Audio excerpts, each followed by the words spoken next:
Assalamualaikum warahmatullahi wabarakatuh. Baik, kita hari ini bertemu perkuliahan promosi kesehatan lewat daring dan sinkronus. Mudah-mudahan perkuliahan kita hari ini bisa meningkatkan kemampuan Anda atau pemahaman Anda tentang aspek-aspek atau konsep dasar dalam promosi kesehatan. Ini kita pahami dulu bahwa apa itu promosi kesehatan ya. Promosi kesehatan itu adalah upaya meningkatkan kemampuan individu, kelompok, dan masyarakat dalam menjaga dan meningkatkan kesehatan. Nah, ini kita kembali ingatkan bahwa dalam upaya kesehatan itu ada empat, ada upaya promotif, preventif, kuratif, dan rehabilitatif.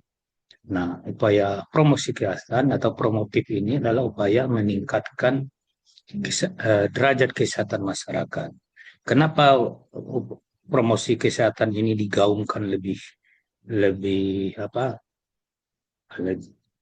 lebih lebih kuat, lebih lebih fokus gitu. Jadi pemerintah sekarang lebih fokus pada upaya promotif dan preventif. Nah, kenapa? Nah, karena berdasarkan sejarah atau pengalaman sebelumnya, di mana fokus pelayanan kita, kesehatan kita pada upaya kuratif. Jadi paradigmanya paradigma sakit. Jadi upaya yang lebih dominan itu upaya kuratif dan rehabilitatif. Rehabilitatif. Nah, di sini ada permasalahan-permasalahan yang muncul, permasalahan tentang fasilitas pelayanan kesehatan, khususnya rumah sakit, itu tidak terjangkau, fasilitasnya tidak begitu lengkap, sehingga permasalahan orang yang berobat itu sering eh, muncul tidak tertangani dengan baik. Kemudian distribusi tenaga kesehatan yang juga belum merata, sehingga tidak semua pelayanan-pelayanan fasilitas pelayanan kesehatan itu memiliki tenaga yang cukup untuk menangani masalah kesehatan masyarakat. Yang ketiga, yang paling penting itu biaya tinggi. Jadi berobat itu butuh biaya yang besar, sedangkan kemampuan ekonomi masyarakat untuk dan sistem pembiayaan kesehatan itu belum maksimal, sehingga sering terkendala biaya yang besar yang belum mampu ditangani atau diselesaikan.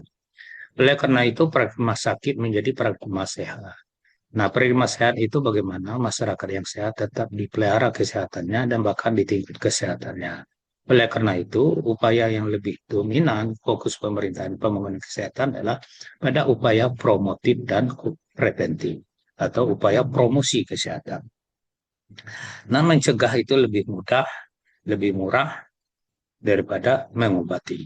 Ya, sehingga bagaimana upaya promotif itu menjadi gerakan masif semua masyarakat, semua individu, semua kelompok, semua keluarga dan masyarakat, semua leader, semua stakeholder, semua sektor itu bergerak mendukung upaya-upaya promosi kesehatan ini supaya permasalahan fasilitas pelayanan yang belum merata, tenaga kesehatan yang belum merata, dan bisa menekan biaya dari pengobatan yang besar tersebut. Jadi fokus kita di sini adalah bagaimana meningkatkan kesehatan dan melakukan tindakan-tindakan atau upaya pencegahan supaya tidak terjadi penyakit dengan dan juga yang paling utama, yang paling berat adalah merubah perilaku menjadi perilaku hidup sehat. Nah, dalam konsep dasar kesehatan itu ada beberapa hal yang harus menjadi pertimbangan. Itu proses pemberdayaan masyarakat. Jadi kita harus memberdayakan masyarakat dari masyarakat, oleh masyarakat, dan untuk masyarakat. Sehingga masyarakat itu secara mandiri melakukan upaya-upaya untuk meningkatkan kesehatannya sendiri. Kemudian pendekatan lintas sektor ya. Ini tidak hanya sektor kesehatan saja yang harus bergerak, semua sektor harus bergerak, bertanggung jawab dalam bidangnya masing-masing yang berorientasi, bertujuan untuk meningkatkan kesehatan masyarakat. Kemudian berbasis kebutuhan masyarakat. Ya, apa yang menjadi kebutuhan masyarakat dalam hal pemenuhan kesehatan. Karena kesehatan itu kan semua aspeknya, aspek ekonomi, aspek kebutuhan, aspek aspek apa sosial, semuanya itu akan bermuara ke kesehatan. Apa yang menjadi kebutuhan dasar, kebutuhan pokok, primer, sekunder, nah, itu harus bisa dipenuhi sehingga pada akhirnya adalah kesehatan yang akan lebih membaik. Kemudian berkelanjutan dan partisipatif. Jadi tindakan ini, upaya-upaya yang dilakukan untuk meningkat kesehatan masyarakat bukanlah upaya-upaya sifatnya sporadis atau hanya seketika saja, sesaat saja, ya, tapi harus berkelanjutan selamanya.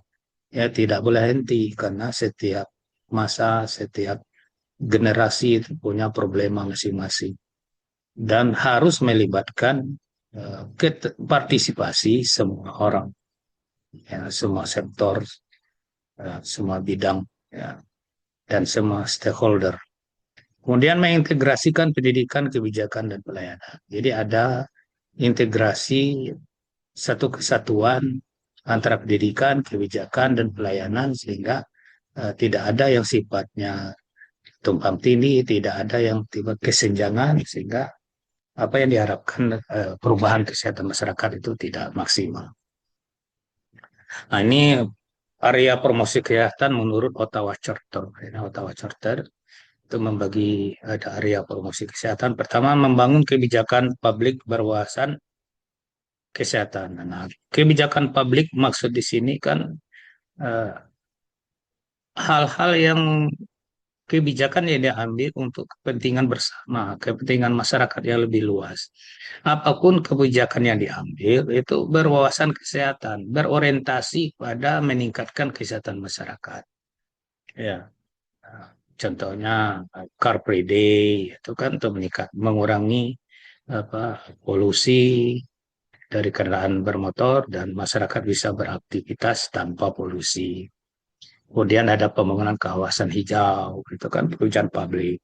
Kemudian ada kawasan bebas dari asap rokok. Itu salah satu contoh kebijakan publik yang mendukung yang berwawasan kesehatan. Kemudian menciptakan lingkungan yang mendukung kesehatan. Nah, lingkungan itu harus diciptakan. Ya. Eh,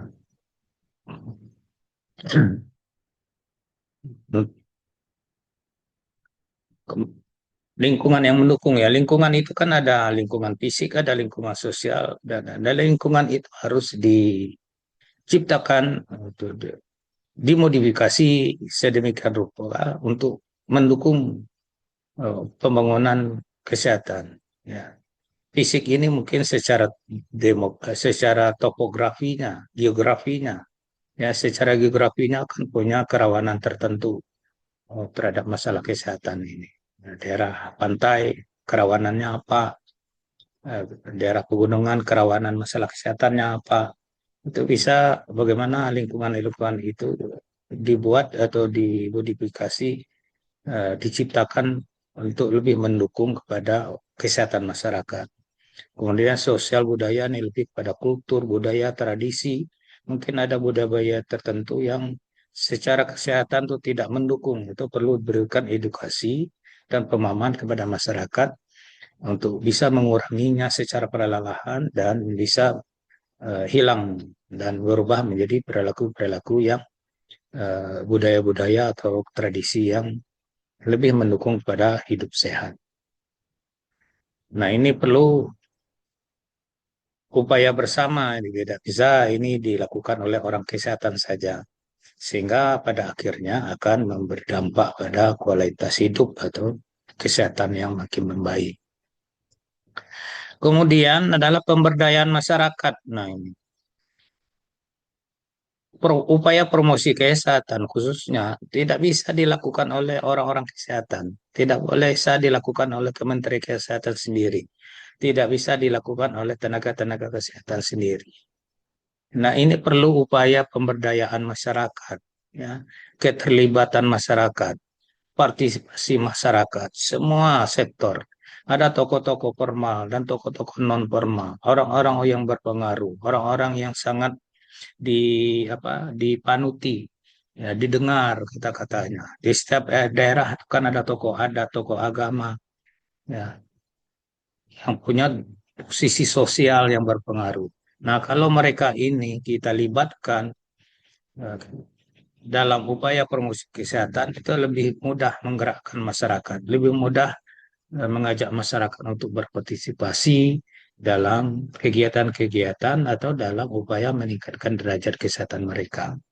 Nah, ini hal yang tidak mudah. Nah, perlu kemampuan komunikasi atau advokasi untuk melakukan pendekatan kepada tokoh-tokoh masyarakat yang berpengaruh tersebut, supaya berpihak kepada kesehatan dan mereka terlibat langsung dalam upaya meningkatkan derajat kesehatan masyarakat lewat uh, bidang mereka masing-masing. Tokoh agama di bidang agama, bagaimana uh, secara narasi agama dalam upaya meningkatkan kesehatan masyarakat. Begitu juga dengan tokoh-tokoh yang lain. Kemudian pengembangan kemampuan personal. Nah, ini hidup sehat itu tidak lepas dari kemampuan atau dalam ini dilihat dari perilaku. Nah, perilaku itu salah satu faktor yang mempengaruhi perilaku adalah pengetahuan dan keterampilan. Bagaimana dia berbuat sesuai dengan kesehatan kalau mereka belum paham apa yang mereka lakukan sudah benar dan sesuai dengan kesehatan, dampak bagi kesehatannya apa, dan bagaimana melakukan yang benar. Itu perlu diberikan edukasi, diberikan penyuluhan-penyuluhan, pendidikan kesehatan, baik secara langsung maupun lewat media-media yang bisa dipakai, misalnya lab-lab, media audio visual yang sekarang, ya, sehingga mereka mendapatkan informasi-informasi yang mudah mereka pahami tentang bagaimana berperilaku hidup sehat. Ya, kita melatih bagaimana meningkatkan personal hygiene, menjaga kebersihan lingkungan, bagaimana mengkonsumsi makanan yang sehat, contoh makanan yang sehat, cara mengolah makanan yang sehat, itu kan perlu ya diberikan edukasi kepada masyarakat. Dengan mereka memiliki kemampuan dan pengetahuan yang baik, tentu kita akan mudah menciptakan perilaku hidup sehat. Dengan demikian mereka akan mandiri dalam melakukan kebiasaan-kebiasaan hidup sehat. Kemudian reorientasi layanan kesehatan. Nah, seperti dijelaskan di awal perkuliahan kita, ada perubahan paradigma dalam pembangunan kesehatan. Yang awalnya paradigma sakit, itu lebih pada pendekatan kuratif, sekarang berubah menjadi paradigma sehat. Jadi upaya yang lebih khusus dan lebih utama dilakukan adalah preventif dan promotif. Dan upaya preventif promotif itu kan meningkatkan pengetahuan, kemampuan, dan perilaku hidup sehat. Maka upaya yang dominan adalah upaya edukasi, counseling, dan pemberdayaan. Ya, bagaimana pemberdayaan, bagaimana edukasi dan counseling sehingga masyarakat secara mandiri mampu berperilaku hidup sehat sehingga mereka ikut berpartisipasi dalam hidup sehat ini. Ya, ada beberapa media yang sudah menunjukkan partisipasi masyarakat seperti adanya posyandu, ya di sana dilakukan oleh masyarakat untuk masyarakat, ya dari masyarakat oleh masyarakat dan untuk masyarakat. Yang terakhir itu adanya harus ada integrasi dan sinergi. Nah, apapun yang dilakukan, semua aspek pembangunan kesehatan, semua area bidang pembangunan kesehatan, satu sama lain itu saling berkaitan, saling mendukung, saling mensupport. Ya, tidak ada keberhasilan hanya dicapai dalam satu aspek saja atau satu area saja.